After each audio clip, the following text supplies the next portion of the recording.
Welcome to the Equestrian Author Spotlight podcast, a podcast featuring interviews with equestrian authors who love all things horses and writing about them. In each episode, you'll hear inspirational stories from horsebook authors, including writing advice and marketing tips to help you write your very own horsebook. If you're an author, aspire to be an author, or simply love horsebooks, then you are in the right place. I'm your host, Kade, and creative writing makes my spurs jingle.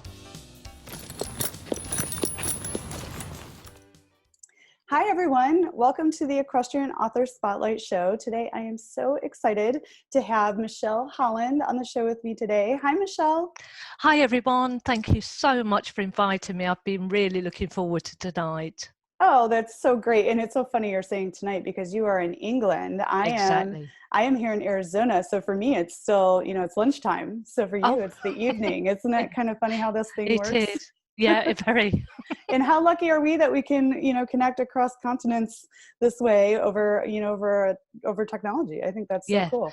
Technology has come on so much. It's just totally amazing what you can achieve with it these days. So that is true. We're very lucky. So before we get into the fun stuff, which are the interview questions, I'm going to read your bio just so people have a little bit of background on you before we start the interview. Okay? Okay. Yeah. Great. So here we go. Michelle Holland lives in Brighton. Brighton is located on the south coast of England, positioned 47 miles south of London. She became passionate about pony rescue after taking on a neglected New Forest pony 24 years ago called Bella. After some hard work and understanding, Bella turned into a healthy and trusting pony. In 1995, Michelle opened her own sanctuary for New Forest ponies and saved and rehomed over 57 from slaughter over a 5-year period. That's incredible. Also, Michelle is a fully qualified canine behaviorist practitioner. She loves helping dogs and their owners who are trying to deal with behavioral problems. She has published a book called The Adventures of Bella and Emily, which we're going to talk about today on the show, and has chosen to donate a portion of the proceeds to charity. She knows the hard work, heartache, and commitment that goes on behind the scenes, and that without the help, charities cannot continue to do the amazing work they do. So, Michelle, thank you for all of the wonderful contributions that you're making to the equestrian world, which leads us to the first question. You became passionate about pony rescue after taking on a neglected New Forest pony 24 years ago. Can you tell us about Bella and how you met her? Okay, well, Bella was a New Forest pony that was going to the meat market. And I saw an advert with someone saying, can you come and help? So I went up to see her. Cut a long story short, she was in a terrible, really, really bad state. Brought her home, and with months and months of care, she turned into the most beautiful pony ever. So that's why the books were named Bella. But obviously later on from that, when I set up the sanctuary, I rescued a pony called Chelsea, which alias Bella in the book. So the main story is regarding Chelsea, but the name is about another New Forest I rescued as well. Which is it's so wonderful that you rescued these ponies and then they became the inspiration for the books that you write about, which we'll talk about shortly here in the interview. But I'm curious about, you opened your own sanctuary for New Forest ponies. Tell us a little bit about the process of opening the sanctuary, and what has been your proudest moment having undertaken that work. Okay, well, I kept hearing about the rumours about New Forest ponies were being sent for slaughter, across the water to Ireland. They were selling at 2 guineas, 3 guineas for slaughter for the zoos and the hunts at the time. I think the Daily Mail did an article as well, which was heartbreaking. So suddenly one day I just woke up and thought, I need to set up a rescue sanctuary for these ponies. I need to save some. So I had no land, no money, nothing. So one day I decided to go down my local high street and said, look, this is what I want to do. I need £1,000 pledged for me to set up this sanctuary. And I need your backing because you're local, local businesses, we can all work together. And at the end of the day, I had over £1,000 pledged. So from there, it was trying to find some land, which was my biggest obstacle. Mm-hmm. I came across a place that was about 2 miles from me with 8 acres of land and a tea rooms. And I thought I could picture everything in my head. So I asked for a meeting with the owner. And I said, you know, Peter, this is what I intend to do. His words were, oh, I've seen a lot of horsey people like you. How do I know you're going to keep your word? Mm. I said, well, I can only prove that to you. Give me a chance. And not only will I be rescuing ponies, but obviously I'll be bringing business in for you with your business and your tea rooms. And from that day onwards, we never looked back. So it was just amazing. We used to do open days. I had to raise probably between 60 and 80,000 pounds a year to keep it going. It was all totally voluntary. Wow. But the main drive was seeing those foals or the mares that you rescue from the centre, bringing them home, nursing them, and then giving them a forever home. So that is, such a huge contribution and so amazing. Can you tell us a little bit more about the New Forest pony? And for people that may not know about the breed and why so many of them were in this situation that they needed help, and why were they being slaughtered? Yeah, I mean, at the time, obviously things may have changed over the years, but at the time there was so much overbreeding going on within the New Forest, and the little foals, no one wanted to take them on, mainly the colts, because the price of getting them gelded and that sort of thing was just beyond someone taking on a 4-year commitment before they could do anything with the pony. So yeah, that's what happened. They'd go to the local hunts, they were getting shipped to Ireland for meat, pet food. It was just horrific. And the first time I went down there, it was just truly heartbreaking. And the overbreeding, that is a human caused problem. Exactly. There should, we need to be responsible about what we're doing with breeding animals and so we don't create situations like this. Would you agree with that? Oh, totally. And the thing is with the the New Forest ponies, they're so hardy, they're so tough, they're so loyal, they're so reliable. They can live out 24/7. They're just incredible ponies. But I just felt they deserved a chance. So. Well, that's wonderful, and I'm so happy to hear that. And obviously, you have a deep connection to these ponies, but not only that, but you have a deep connection to a lot of animals. You are you also work with dogs. You are a fully qualified canine behaviorist practitioner. Can you talk a little bit about this work and the work that you do with dogs? And then, do you apply any of what you've learned through dogs to the horses in your life? Yeah, I mean, the story started when I rescued a 6-month-old border collie from the local rescue centre, and he was showing different signs of anxiety whilst in there, but we seemed to have a connection. So I brought him home, and no word of a lie, I've been kicked by horses, been bitten by horses, but never been bitten so badly by a dog like this dog bit me. He'd been shut in a kitchen, badly abused, and had half his tail chopped off. Oh my. So I had different behaviorists in. One gave him an ASBO, saying there's nothing you can do with him. Went to the vet and said, look, can you try and get something to help calm him down? And he actually said, well, I think he should be put to sleep today. And I was mortified, and I came out of the vets, and then all of a sudden I started getting these different pictures in my head, like what had happened to him, and he was asking me to listen to him. So, for instance, I couldn't hoover without him attacking me. So I made him sleep next to the hoover. I couldn't use the printer. Every time I turned, I'd got another bite. Oh my goodness. And I worked with him. I couldn't even put him in the car without him wetting himself. So the pictures came through that he'd had his tail chopped off in a car. So I used to put plastic plates up, get him in there calm, and take him, 50 yards up the road, get him out, fill the plates up, come back. And that's how I started with the psychology of dogs. And actually, he actually wrote his own book as well, Inside a Dog's Mind, Jacob. And he actually tells the story from his point of view. So hopefully humans can connect with how dogs see things rather than how we humans think they see things. So this is written by him. Oh, That is so sweet. And how did his story wind up? And so I imagine you got your certification because of this dog. And Yeah. tell us his name and how did his story end up going? Okay, he's called Jasper, and Jasper. now he's 7 years old, 8 years old in February. He's the Mm-hmm. most needy dog in the world for cuddles, loves everyone all the time. Oh. Thinks he's a lap dog, so he'll literally, if I'm on the beanbag, he'll sit on top of me. But to be honest, he's helped me help so many other dogs by listening to what the dog is trying to tell the owner. Mm-hmm. So a lot of times, if someone's got a problem with a rescue dog, I'll just go out there and spend time with the dog and the owner and reconnect them. And that is just amazing thing to do, which I really, really are passionate about.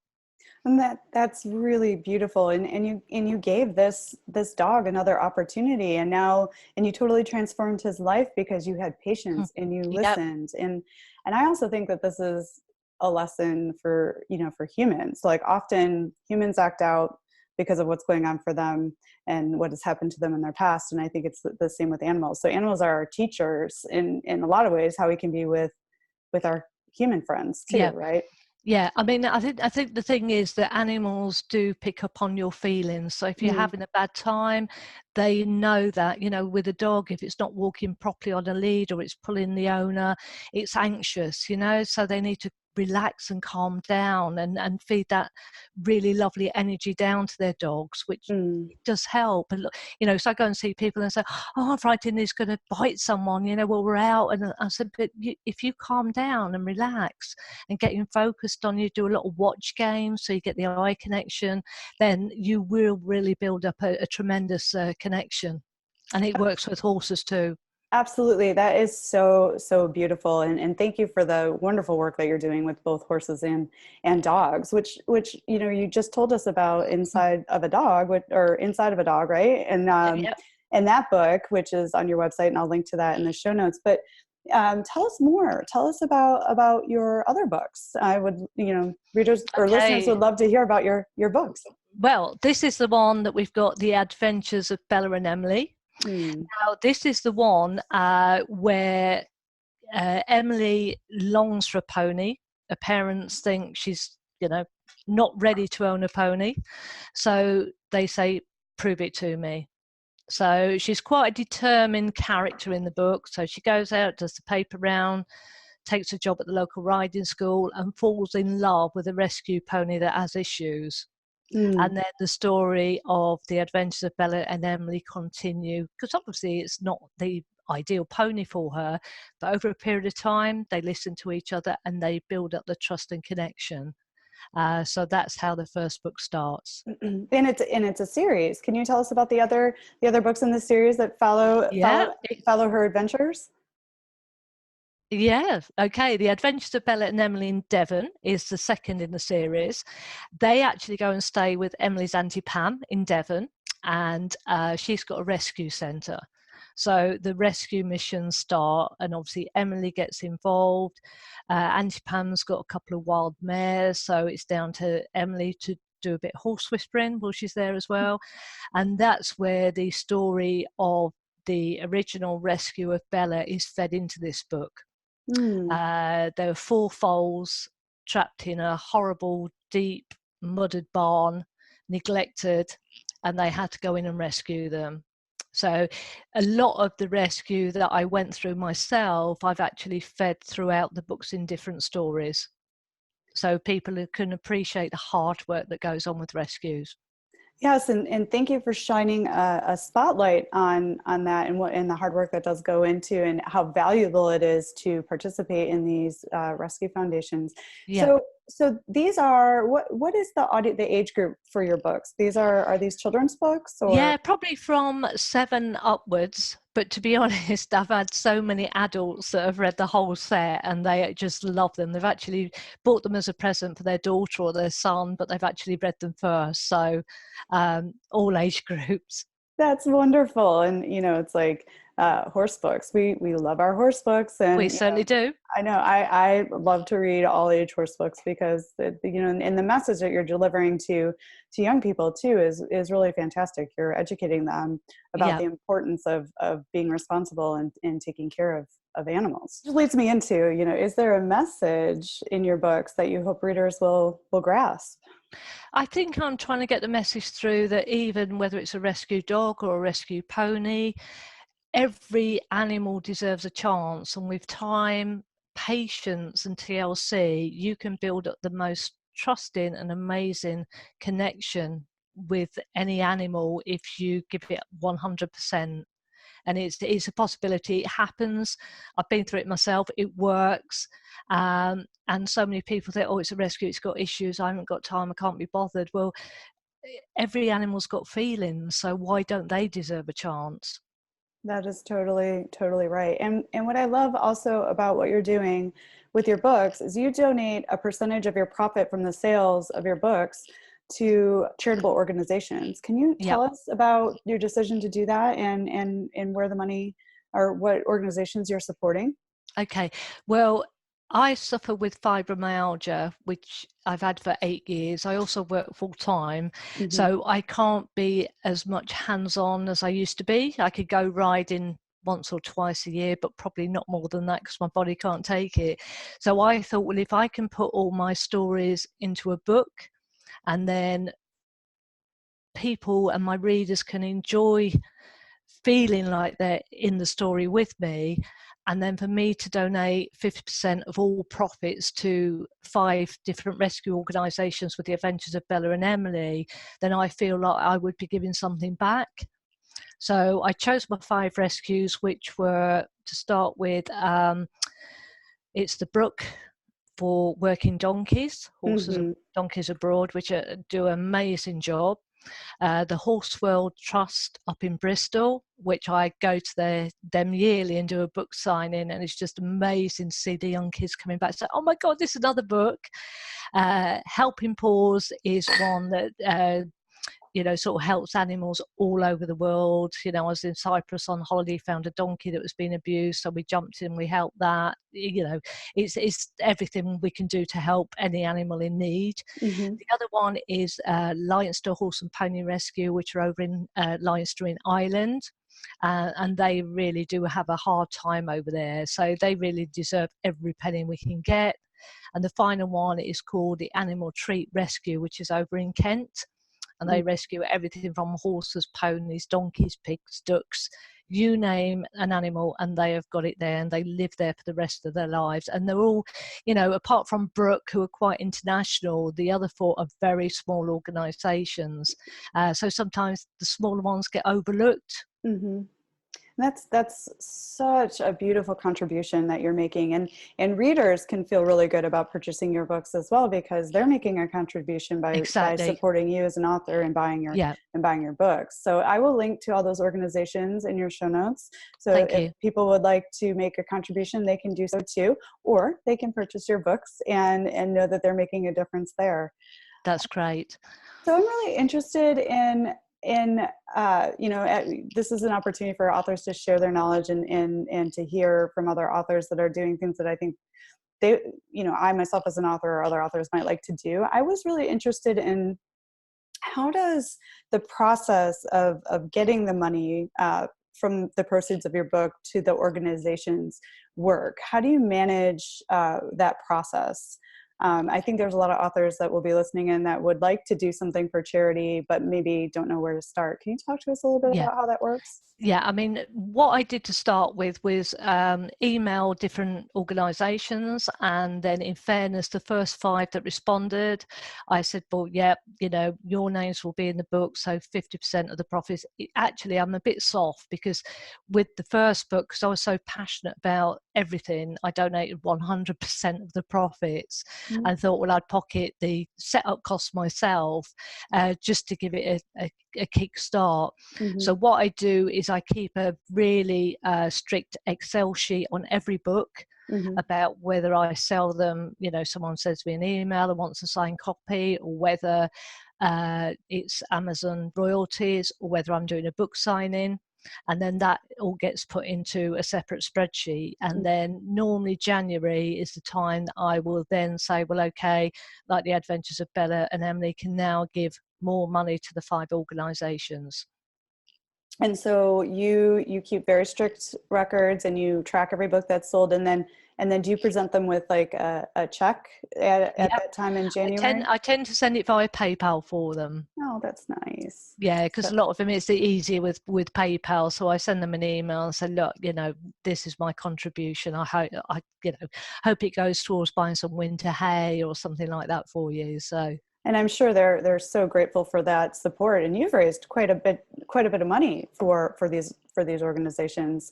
I am also curious too. I believe when you donate like that, that is tax deductible. Is that correct? Yeah, I mean, I've got a really good accountant because I'm self-employed as well. I've got a cleaning company that I've run for coming up 19 years. So she deals with all the accounts for me, which is, absolutely brilliant. I would imagine in this situation, particularly because you own your own business, having an accountant help you with these details is very, very important, because it can get tricky. Yeah. And the thing is, because I keep the accounts, so precise and up to date, it's available for anyone to see when they want to see, so. That's really great, and thank you for doing that. That's so giving and loving and special, particularly for the animals that need that sort of support.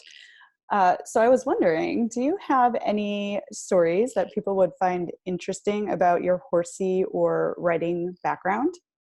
Okay, well, I started off working at a local riding school to get a free ride at the weekend. In the old days where you used to jump on the pony, bring them up from the paddock in just a head collar and lead rope, but now again, health and safety probably wouldn't allow that. From a very young age, I wanted to be a jockey.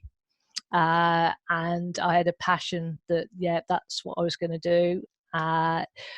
I moved to Newmarket at the age of 14 with my family, and I started working at weekends at local racing stable. When I was 16, I then left school and got an apprenticeship with a top trainer called Bruce Hobbs. I think he was the youngest guy to ever win the Grand National. And at the time, I was the only girl in a yard of 55 lads. And I was like, oh dear. Okay, so then I got my amateur license ready to ride on the flat. And unfortunately found out that I had something called Raynaud's disease, which meant I had no control over my hands. So I'd be galloping on a horse, and then I literally could not pull them up. Oh goodness! So that was sort of my dream, to be a jockey, finished, because I had to have like what they call a double sympathectomy, which they go in your ribs and turn your nervous system upside down. And I was probably only 20 at the time. So of course then, I had a family, and, sort of had horses and ponies, and then, just determined to do the rescue from there on. So. Wow. And, I'm sorry to hear that dream didn't come to fruition, but you were like right there, and you did have the experience of being a female jockey. And then you turned that into giving back to animals in need, which is pretty incredible. What was it like being the only female on a yard? I have to hear a little bit about this. Any weird stories? I mean, to be honest, it was a bit bizarre to start with, but I must say that they actually treated me as if I was just one of the lads. And my brother-in-law was actually working at the yard the same time as me, and took me under his wing. And him and my sister have been happily married for 35 years. So. I even sort of like made good friends. Richard Dunwoody, I don't know whether you know him. He actually came and did the summer at the Bruce Hobbs's, and we got to be really good friends going back. We used to go around each other's houses and watch videos back then, and so it was amazing. But just one of the lads, to be honest. Well, that's really great to hear. I like to hear that they treated you like one of, just one of the guys, and they treated you with respect, and, because like all sorts of crazy stories can go through your head when you think about the only female on a yard full of men. But I think horses in the mix actually there's a different kind of relationship I think people have around horses, whether you're male or female. I think it's like a uniting relationship and experience where it's really all about the animal. Would you agree Yeah. with that? Oh, definitely. I mean, I was just so lucky to serve my apprenticeship with such a wonderful guy. You know, he was the boss where we had to call him sir. We had to make sure our boots were polished before we turned up at the yard. We had to do a twist on the beds for the evening stables when the owners came round, and we had to put sand down. So timekeeping and what he taught me from that has followed me through in everything that I've done. You know, I don't like to be late. I like to look smart, make sure my boots are polished. Mm-hmm. I remember one time I was riding a 2-year-old, and she was called News. I'm sure she was called News, and she flipped her head back and gave me the biggest black eye Oh, ever no. going. And I blew my nose that evening, and my eye literally popped out. So I went into work the next morning and said, "Oh, sir, I don't think I can ride out today because look, I've got one eye." He said, "But you've still got another eye, haven't you? That's fine. Go on, off you go." So it So I taught you think grit. You got some made grit you out of the tough. experience. Yeah, yeah, definitely made you tough and hardy, and yeah, get on with it. So That's great. And then, I'm really curious. What did it feel like to sit astride a horse that was running full speed? What was that experience like? oh, amazing. Absolutely amazing. I used to look after a horse called Kade, and she finished third in the English Oaks over here. Mm-hmm. And from sitting on her was just like literally poetry. You'd be on there and you knew you was on something special. Mm. I then rescued a racehorse that was due to go for meat back then. I think I was only 17, and he was a crib biter. I'd saved up my pocket money. My dad said, "Okay, let's go and buy you a racehorse." And we went to this farm. There was loads of different racehorses there, and I fell in love with this chestnut with a white blaze, 4 white socks, standing there crib biting. And I said, "Oh, he looks a bit interesting." And he said, "Well, he's up to the meat market. No one can do anything with him." And I was then determined. So I think I paid £350 for him. Going back was probably quite a lot. Mm-hmm. And I brought him home, and oh, he was a devil because he was terrified of men. So if a man went to go near him, or I put a male jockey on him, he would just have him off in 2 seconds. It was like a bronco thing. So I had no option but to get on and ride it myself. And I remember taking up the gallops one day, thinking, right, we're going to do like a 5 furlong gallop here. And no word of a lie, he took off with me, and I had no brakes at all. And I looked to my right, and there was a train going at 60 miles an hour, and the passengers were looking horrified at me as I was looking horrified at them. And I got to the end thinking, oh my God, we're going to go straight onto the road because I've got no brakes. And he did a massive circle, and I was so relieved. And as I got off, I nearly fell to the ground because my legs were like jelly. Oh my goodness. So he was fast. He was And fast. and he looked after you. He made sure to stop so you could get Yep. off.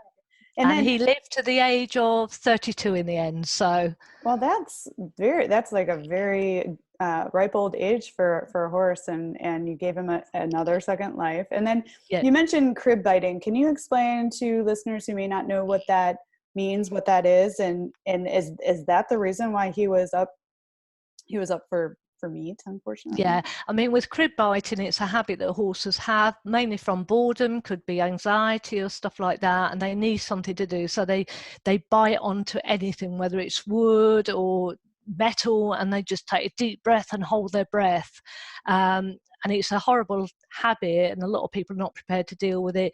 You know, you can put like crib biting collars on, which look awful for them. Mm-hmm. But if you give them hopefully enough stimulation and, you know, daily exercise and things like that, you can get over it. I think it took probably 1.5 to 2 years for Wilby's crib biting to stop, but it can happen. Because if you don't stop the crib biting, it turns into wind sucking, which is even worse because they'll just stand there and suck in air for the sake of it, which is Mm-hmm. quite dangerous to them. Yeah, which can lead to colic. And then Exactly. I understand the reason why they do it is because it gives them kind of like a euphoric Yeah. feeling. Yeah. Yeah. So it's amazing. You actually got him past that bad habit. And, a lot of people say that once we call it cribbing in the Yeah, US, but once a cribber, always a cribber. So it's really like great news that if you yeah, give them enough stimulation and work and a job, yeah. they can get past that behavior.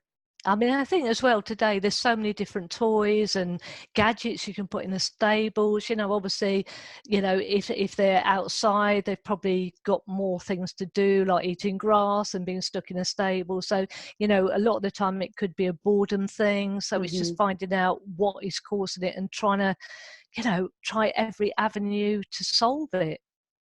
Yeah, and that's great, and that's the responsible thing to do when you Yeah. have a horse that it has some behavioral issues. So I wanted to move a little bit on to your experience with writing and marketing. I am curious, which do you prefer, self-publishing or traditional publishing? Which route did you go with your books? Okay, this is a tricky one because initially I wrote a book called Shelley Finds Her Dream Pony Chelsea. Mm-hmm. And I wrote it. I had no experience of writing at all. And I went to a publishing company and they published it for me. Mm. That was probably 6 or 7 years ago. Uh, I had a really bad review from an American lady called Sue at Kidlip Reviews saying this could have been the most terrific story going if it was written properly. Mm. So I was like, okay. So I emailed her and said, look, I'm really sorry, but I haven't written a book before. I don't know how to put a book across. And then I explained to her that I'd always been involved with rescue. And she turned around and said to me, well, that's where you're going wrong. You need to write about your passion and what you've done with rescue. So you need to bring rescue into the story. So I said, Mm. but I don't know how to do that. And she said, well, I'll teach you. Do me a paragraph, send it over. I'll re-edit it and say, how does this look? And it might have taken probably 2.5 years until I got the hang of what she was trying to get me to write from Emily being myself. And that's how it all started. So unfortunately, the publishing company that I used initially went into liquidation. Oh my. So I was thinking I can't afford to go down that route again. So I then had to do obviously the self-publishing route. So this is really interesting. I have two questions coming out of what you just shared with us. One, I love how you turned an unfavorable review into something productive that you could really use and generate like a more amazing story. And I love that this reviewer that maybe didn't leave you the best review in the world was willing to work with you. Like how incredible is that? She helped you create Bella and Emily into a story and a series that is doing so much good in the world. And like a lot of people would have taken a bad review and like had to end their writing career. I am like so impressed. Yeah, Can you talk yeah. a little bit about how you decided to reach out to her and ended up creating this beautiful partnership? Yeah, I just emailed her and said, look, you know, my name's Michelle. I've written this book. I see you've put this review up. I can understand that, but I haven't written before. I don't know how to write. I want to write. And then she came back and said, well, you know, now you've told me about the rescue, that is what we need to bring in because that's what you can, you know, you need to get across to your reader the passion that you're feeling about what you're involved with. And I said, but I don't know how to do this. So we set off with one paragraph and she said, but how about if you wrote something like this? And I Mm. was like, oh my God, that sounds so good. So literally chapter after chapter, she's called Sue Morris, absolutely my inspiration, because without her coming back and giving me the help and advice and the support, which is unbelievable, I wouldn't have continued. That is amazing. And I imagine you two are now friends after Yeah. this experience.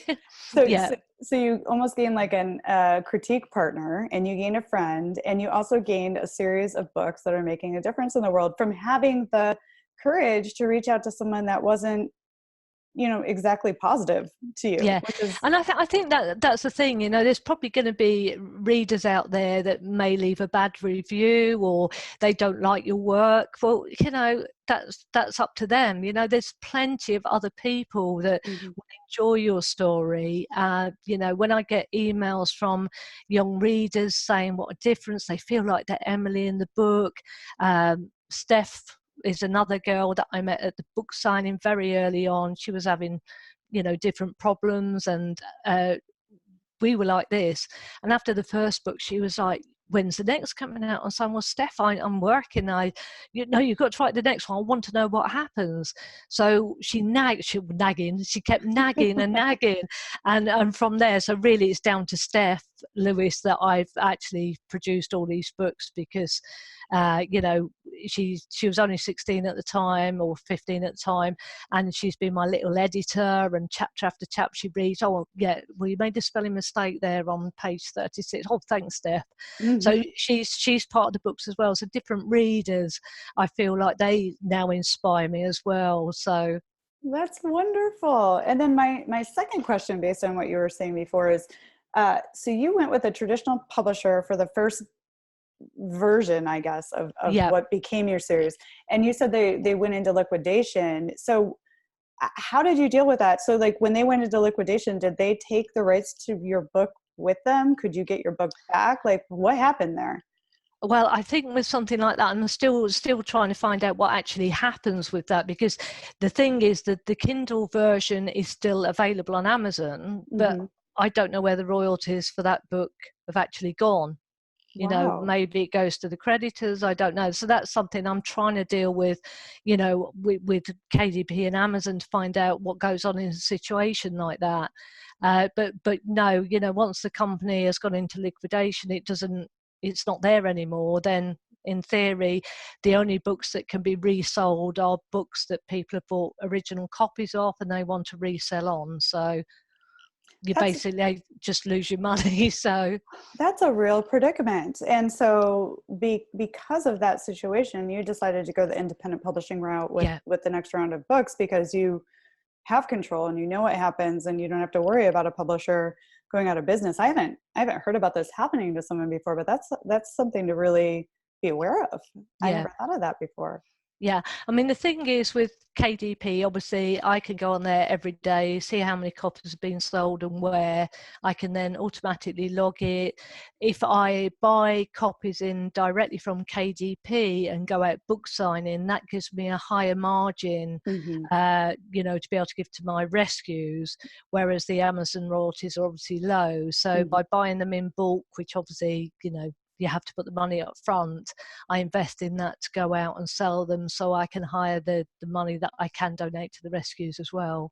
And that's a great point too. Yes, when you buy direct from authors do make a little more money than they would from royalties from a publisher or a platform like Amazon. So that's another way readers can support the authors that they love if they buy direct from the authors. So that's a great point to make. So I'm wondering too, I mean, you've mentioned you go to events and you're very active in your community. What other ways do you reach your readers? How do you interact with your readers or attract new readers to your books? It's difficult because I'm not, believe it or not, I'm not over technical, because I don't have too much time. So I tend to rely on Facebook. So the Adventures of Bella and Emily have got their own Facebook page. That's got probably over 4,000 likers on it, or followers.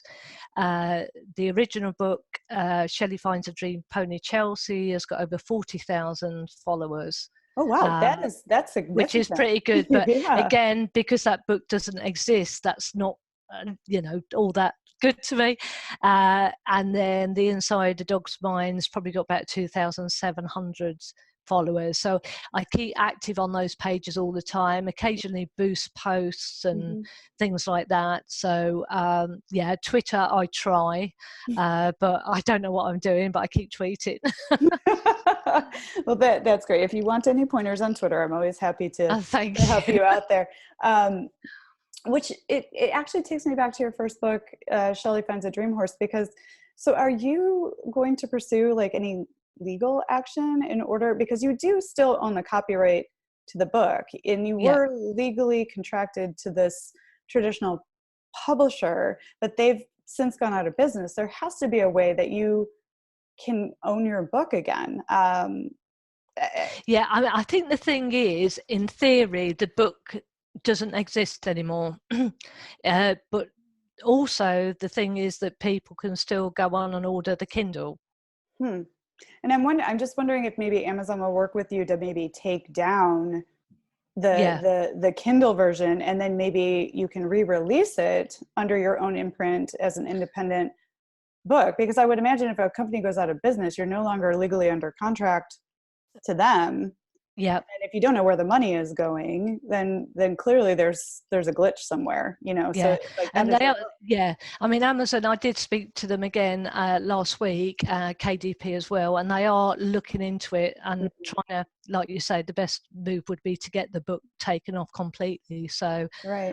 and then if I wanted to re-release it at some point, but I don't, because obviously it's all changed since the first book. So, Mm-hmm.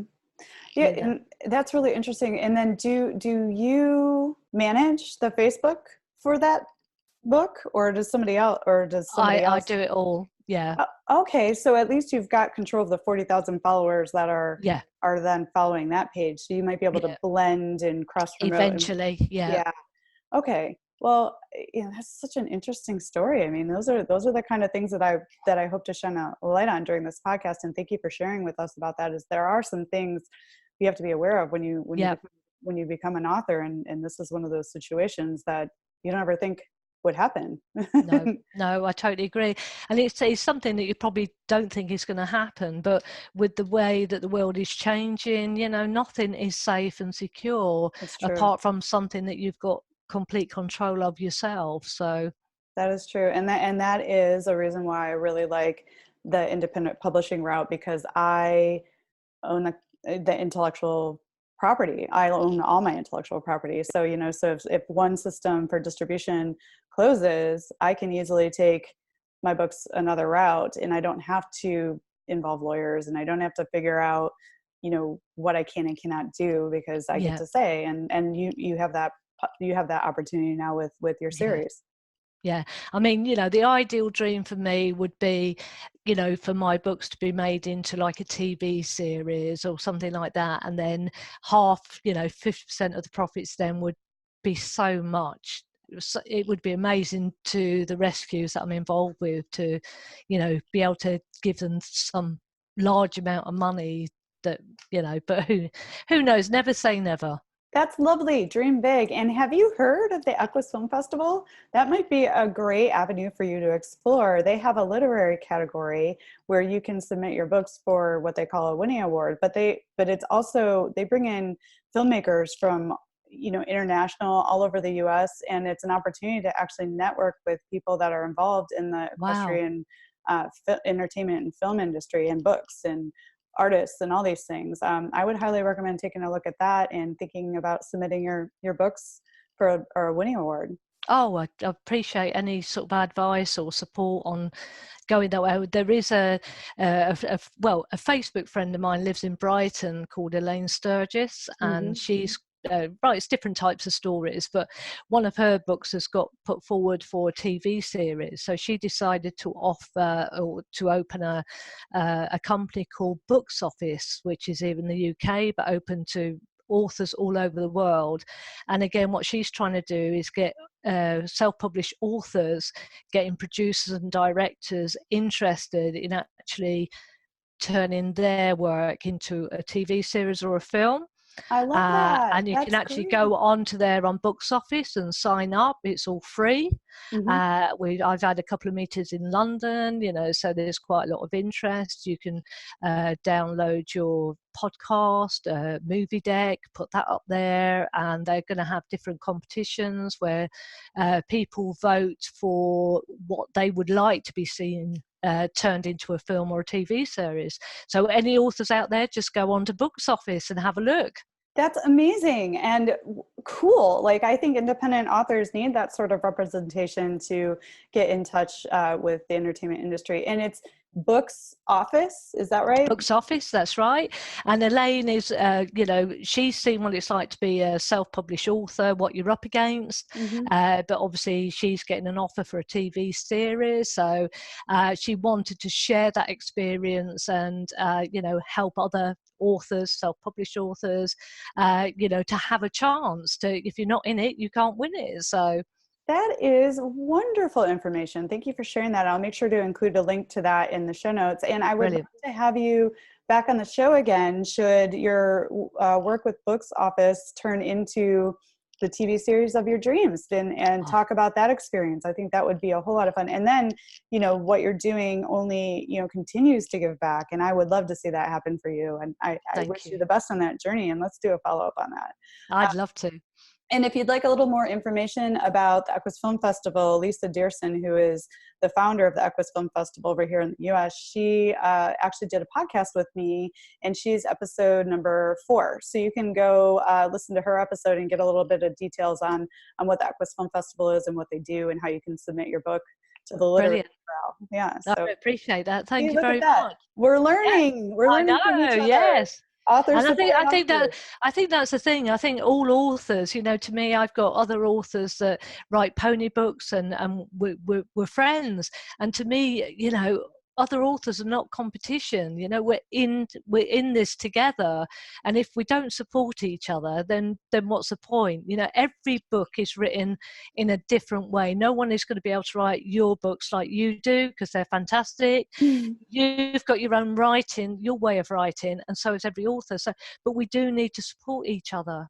I totally agree, and building this community is so important to me. And my thing is Authors Unite, and I want us all to work together to put a spotlight on horse books, because it's not niche. It's not niche. It's there's so many horse lovers out there, and not only they may involve horses, but there's lessons to learn from the leading male and female character, and you don't have to love horses to enjoy these stories. They just happen to have horses on them, right? So Exactly. yeah, so I think that's really important. Which sort of leads me into the next question. Thank you for sharing so much cool information. This has been so fun. What is for you the hardest thing about being an author? Probably the marketing. Hmm. Having the time, because I have lots of ideas, and then I get a work phone call, especially when I'm writing the books. I'm thinking, I've got someone calling me, and I'm in the middle of a chapter. It's really hard, but trying to promote my books on social media is, that is the hardest challenge I face, to be honest. Mm-hmm. It does take time, and it is difficult when you have a full-time business that you're running, and you have responsibilities to your normal life, and then you get authors often have to squeeze in the time to actually write the books, and then you've got Yeah. the whole other component of marketing and getting the word out. So I hope this podcast helps you get the word Thank you. out even further, and maybe it's a little piece of marketing that you don't have to worry about. Thank you very much. Yeah, of course.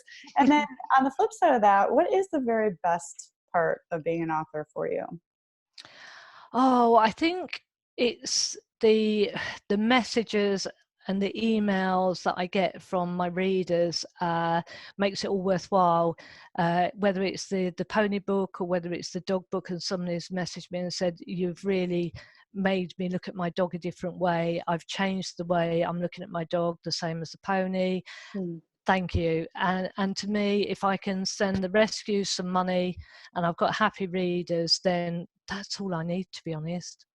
That's so great. And then, we're getting towards the end of our time. And my final question for you is, what are you curious about right now? Like, what's next for you? What are you up to? What are you going to do next? Well, I've got more books in my mind, but my sensible head has told me that I've got to probably promote the 8 books that I've got first before I carry on writing, because I literally could spend all day writing, but I know it's not practical. So I need to do more promoting and marketing in my books before I sit down and write number 9. Yeah. And that's really great. I mean, what's amazing is to start your marketing journey now with 8 books in a series is actually really smart, because what happens is readers, they'll read your first book and they want more and they're excited, just like you got the feedback from it's Stephanie, right? And That's she's it. like, Yep. when's the next one? When's the next one? Now you have like 8 books deep, and you have ideas for other books, so you can generate a lot of followers from those first 8 books. And somehow I think what's next is you translate those 40,000 followers somehow from your original book into lovers of this series, right? And then own that audience. So this podcast actually has a lot of great marketing tips from other authors to help you out on that journey. Oh, that would be great, because, although I've got the 40,000 followers on that page, I'm having trouble interacting with them because it's been quite a while since that book was published. So again, I haven't a clue how to, I keep doing the odd post, but I don't know how to get them back interested. So if anyone's out there that could sort of help or advise, I'd be so grateful.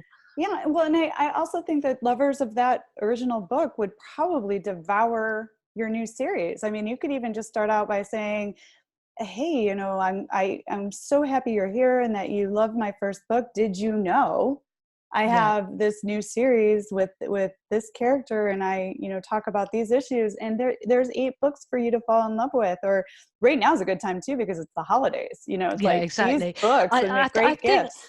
Yeah, I mean, I think the thing is with Facebook that when you've got sort of a page and you put a post up, it only reaches a certain amount of people unless you boost that post for which is going to cost you quite a lot of money. So to me, I have to watch what I spend out. Of course. Because to me, if I spend £10 or £20 on advertising, it's £10 or £20 that the rescue is not going to get. So it's like 4 bales of hay. So I tend to be a bit sort of careful on that sort of thing. Of course.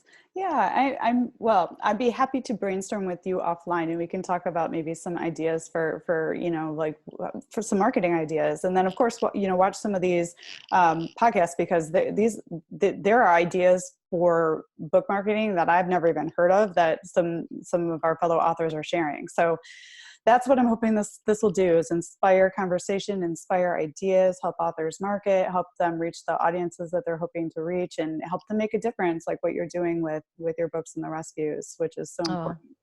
Thank you. And yeah, I mean, I can't believe how quickly the time has flown. It really went quickly, and that's what I love, is we're just having a conversation about the best topics on earth, horses and writing, and getting to know each other, and I just really love that. So Michelle, where can readers find you and your books if they want to know more? All my books are on Amazon. .co.uk and .com.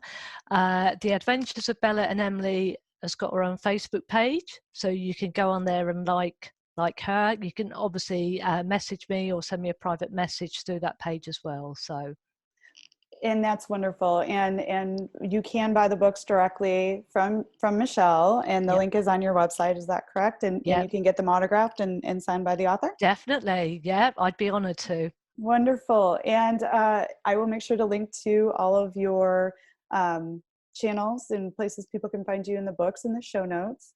And I wanted to thank you so much for the gift of your time, and thank you for sharing such valuable information, and thank you for the work that you're doing to make a difference in dog, horses, and people's lives through your writing and your therapy projects and your rescue efforts. So you have a wonderful day, and thank you so much for being on the show, Michelle. Okay, thank you.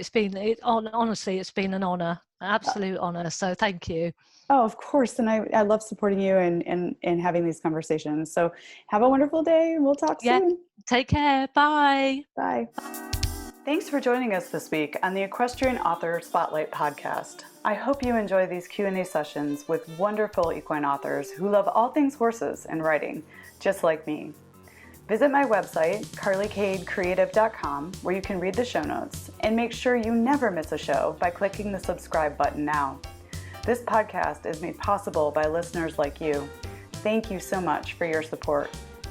Want a free guide to secrets of horsebook authors?